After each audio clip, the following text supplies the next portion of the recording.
Hello everyone, I am Golden Ashwini from Rohini College of Engineering and Technology. In this video, we are going to see McGregor's and McClendon's motivation theories. So, after completion of this video, students will be able to explain why motivational theory is necessary, and they can also explain what are the benefits of motivational theory. So we have two motivational theory we are going to see in this video: McGregor's theory X and Y, and needs of McClendon's theory.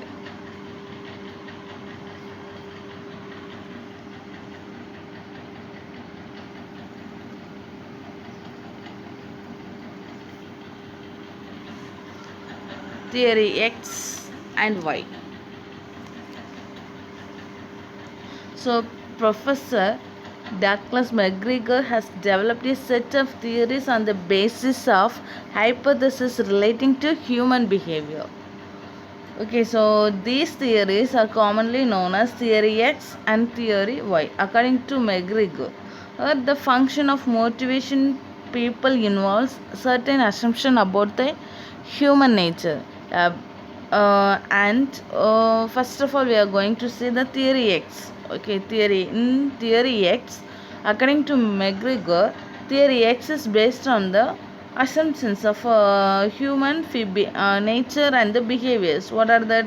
The average human dislikes to work. He will avoid work if it is possible. Then therefore people must be controlled, directed and threatened with punishment to make them work.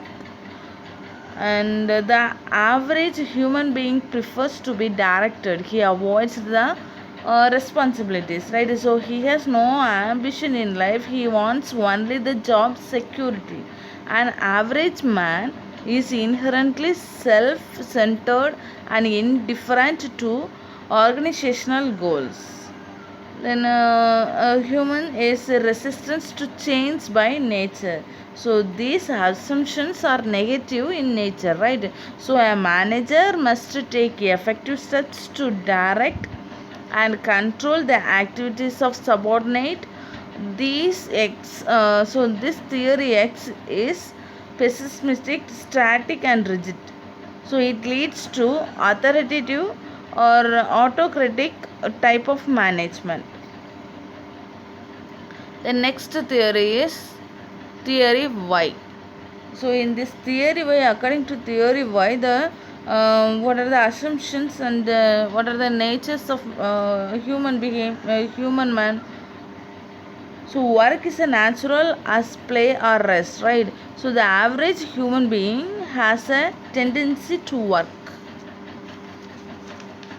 Then external control and the threat of punishment are not only the means of reaching the objectives of organization. Man will have self-direction and control. By this, organizational objectives can be achieved. People will be committed to the objectives if they are properly rewarded. Okay, so under proper conditions, the average human being accepts their responsibility. A large number of people are capable of solving organizational problems in an organization. So, with a high degree of imagination and creativity, under modern industrial life, the intelligence capacity of average human being is only partially utilized.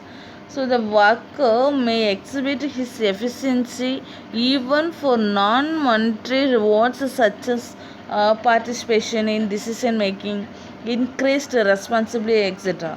So Theory Y represents a modern and dynamic nature of human being. It is based on positive motivation. So the management does not need to apply much direction and control on the employees. If the employees' needs are satisfied, they will be committed to the objectives of the organization.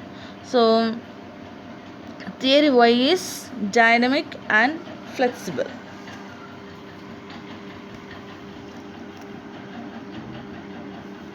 Then motivational need theory.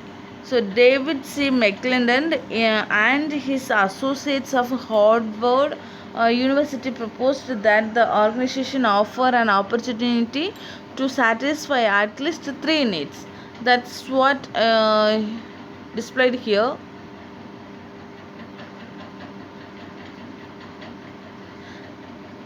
What are the first box is achievement, second one is affiliation, then third one is power. Okay, here we can see the half of the portion. So first one is achievement, second one is affiliation, and the third one is power. So um, so they offer to satisfy at least three needs, that is that name are the need for achievement, the need for affiliation, and the need for power. Then first one is need for power. Okay, in the box third one. Okay, need for power. It is the need to dominate, influence, or control people. Power speaks about the ability to control the activity of others to suit one's own purposes. So people will high need for power look for position of leadership. They like to get set goals, make decisions, and direct activities. In a way, the need for power helps in understanding the managers. Then the second one, the middle one, need for affiliation. So the need for affiliation is a social need for companionship and support, and for developing meaningful relationship with people. Persons who have a high needs for affiliation view the organization as a chance to form a new and satisfying relationships. So they are motivated by jobs that is demands frequent interaction with co-workers. Such people are not likely to succeed well at tasks that force them to work in isolation. Then next one is need for achievement. So it is the need for challenge, personal accomplishment, and success in competitive situations. So McClendon has identified these four basic characteristics of high achievers. What are that? They like to take personal responsibilities for finding solution to problems. Once a high achievement seeker selects a goal, he tends to be totally preoccupied with the task until it is successfully completed. Such a dedicated commitment often reflects on his outward personality. Then they like to take a calculated risk and set moral goals. High achievers want to win. They will not set goals too difficult to reach, too risky, and an approach would greatly reduce the chances of goal accomplishment.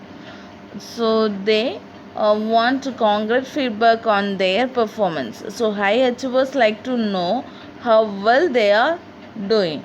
High achievers are not motivated by money, but instead employ money as a method of keeping score of their achievement.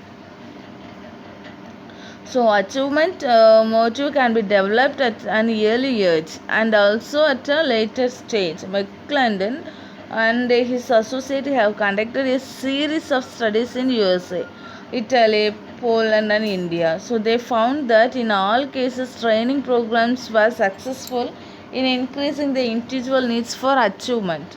So the achievement development course contained four important points that are: the individual should strive to attain concrete and frequent feedbacks. Then the individual should seek models of achievement, that is, watch those who have performed well and emulate.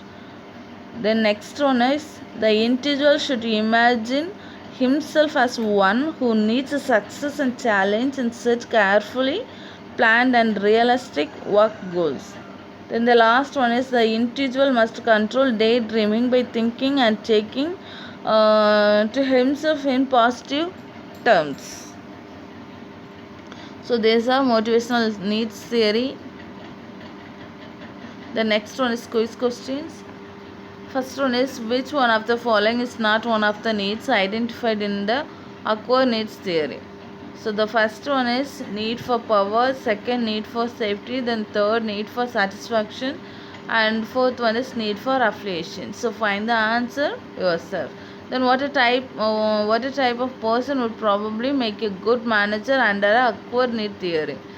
So first option is a person with a need for achievement. Second option is a person with a need for power. Then the third option is a person with a need for affiliation. Then fourth one is need for control. So find that answer, and thanks for listening this session.